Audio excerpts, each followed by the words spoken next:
اعوذ باللہ من الشیطان الرجیم، بسم اللہ الرحمن الرحیم۔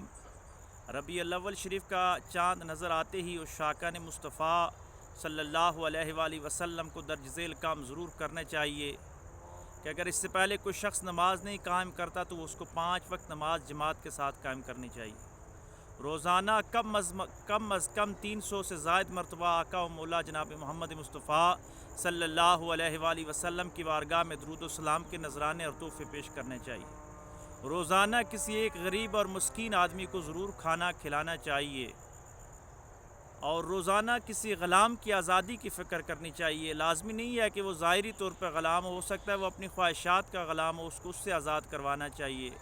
ہو سکتا ہے وہ اپنی معاش کی وجہ سے کسی کا غلام ہو، اس کو اس سے آزاد کروانا چاہیے۔ ہو سکتا ہے وہ نظریاتی طور پہ کسی کا غلام ہو، اس غلامی سے آزاد کروانے کے لیے اس کی محنت کرنی چاہیے۔